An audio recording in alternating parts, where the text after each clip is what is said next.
Hello all, welcome back to the third game of my Chess Novice to Master series. Continuing from last week, this is the second game of the quad tournament I'm participating in National Master Dan Heisman's Learning Center group on chess.com. A bit different from last week, the person I'm playing this week is more of a friend than just an opponent. After the game, I was made aware of just how important chess etiquette and sportsmanship really is. Whether you're playing over the board or online or even when you're not playing, you should maintain a neutral, if not friendly attitude before and throughout the game. And after this particular game, my opponent was obviously not happy about the game. And while I could have patted myself on the back after the game, I didn't. Instead, we congratulated each other, briefly went over our mistakes, and that was the night. And when playing any sport or any activity, you're only going to excel if you're passionate and competitive. That's just how it is. But if you don't have good sportsmanship or etiquette, you'll do nothing but lose friends and gain a bad reputation. And what's doing anything if you're not going to be playing against people who don't like you? With that being said, let's get started. Okay, so the game begins with the Evans Gambit, which is signified by the King's Pawn, Italian game, and then this move here is what makes the Evans Gambit the Evans Gambit. Pawn to b4, sacrificing the pawn. More often than not, it is taken. Push. Sometimes the bishop will go back here.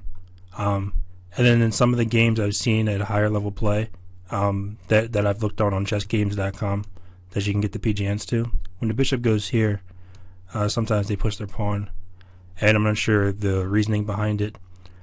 But playing the Evans Gambit, I have played it a little bit, and I'm confident in playing it. But instead of pushing my pawn here, because I didn't know, usually the bishop comes back here or there. I decided to create this battering ram. Whoops, the analysis board kind of glitched there. This battering ram here on the f7 square, with the bishop and the queen, it can become very dangerous. And black's only move here is queen to e7, defending this square. And that's what we see. I decided to protect my pawn. They push, I capture. Now my opponent has a good idea here. They want to get the knight out of harm's way, and in doing so, they create a fork. A very common tactic, a very awesome tactic. But there's a reason why it's not a good move, and I'm going to stop talking for about 5-10 seconds to see, for you guys to see if you can find the reason why it's not the best move in this situation.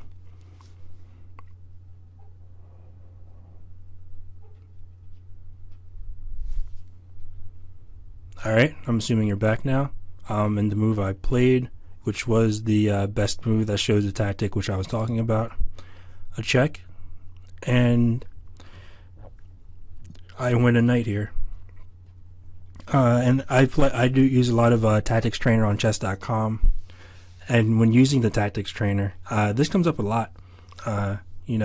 Checking the king for in order to gain a free piece. So the block with a bishop, free knight, queen to a safe square. Here, this is also a very critical move. And one thing I could have done that I didn't. In this position here, I'm already up a knight because of the error of the blunder by my opponent, or by the dock. So I could put my knight here, taking it out of harm's way. They capture with check, and I block with my bishop. But then I still feel like there's a lot of chaos going on there. So already being up material, I kind of decided to neglect my knight and force my bishop into a pin, because I knew obviously if I leave a knight there for the taking, it's going to be taken. Instead, I just bully this bishop away. So now material is even, and I still feel like I'm in a comfortable position. push the pawn because I don't want it to be captured and create a bunch of trouble on the second rank. Here, I spent about 5 minutes on this move, and one thing that I've learned is visualizing a move before it happens is very important. I mean, you can think about something and think about the moves you make and what your opponent will do in reaction to it, but it's tough to really visualize it without making the move. And as soon as I made this move, I freaked out because I saw how bad of a move it was. And take a couple seconds to kind of just see why this is a bad move. Alright, this is a bad move because it hangs my knight. Well, you might say, well, your knight's being defended by your queen. Well, they have a pretty strong battering ram, again, with their queen and bishop on this file. So their bishop takes. I cannot recapture with my queen because then I just drop my queen. Because they have two defenders on the square and I only have the one.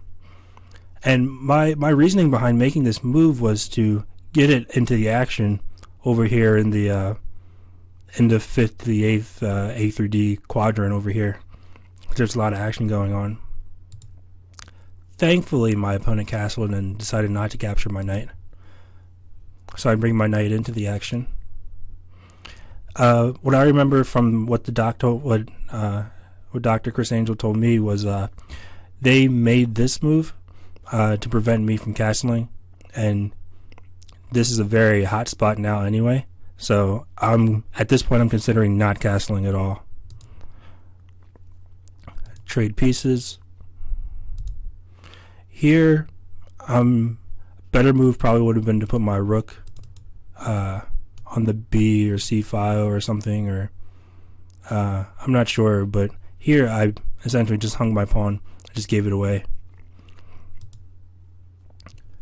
Now that they took my pawn, this pawn was undefended on the C3 square, so I had to defend it. They put their knight back. Here, I'm not really attacking the rook as much as I'm attacking this pawn because it's pretty much a nuisance, and I'm pretty sure in a few moves there would be some weird little mating net. And when I say mating net, if I could define it for a second here, mating net is where you have the king, where it has a limited number of squares, and you could easily bring some pieces further into the action and kind of just force a checkmate somewhere. And I say there's a possible mating net here, so and even if there wasn't, I just want to get this annoying pawn out of the way. They decide to attack my queen. I'm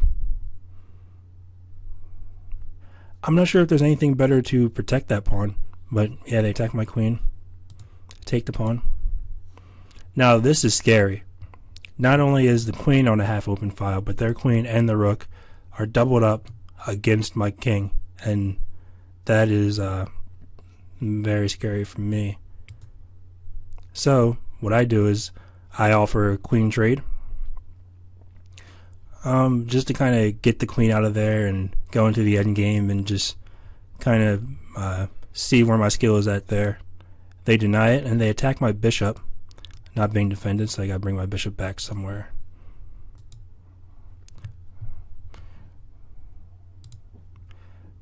They put more pressure on this pawn.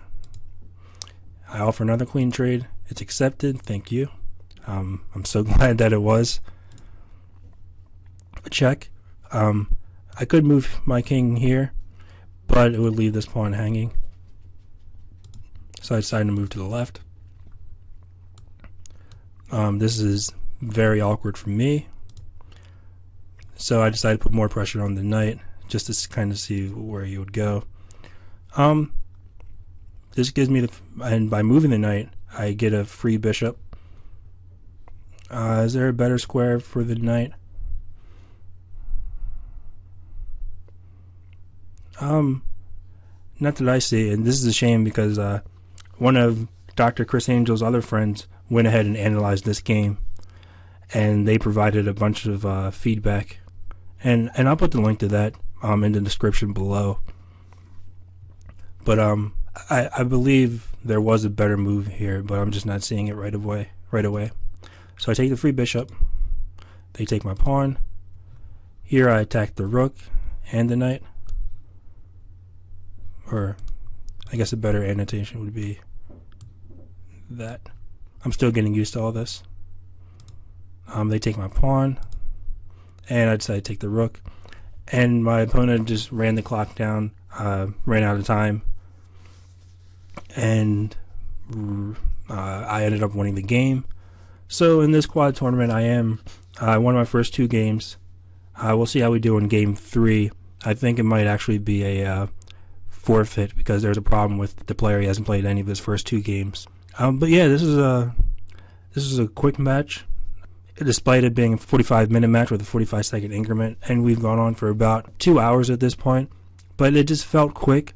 Low number of moves. We both took our time thinking about what we should do and why, and it was really a hard-fought game on both ends.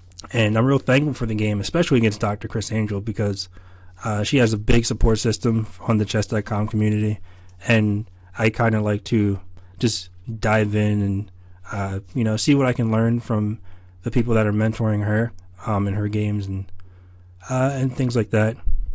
But yeah, this is the Emma's Gambit. Played very successfully. We both made some serious mistakes. We both missed the opportunities to capitalize on some serious mistakes.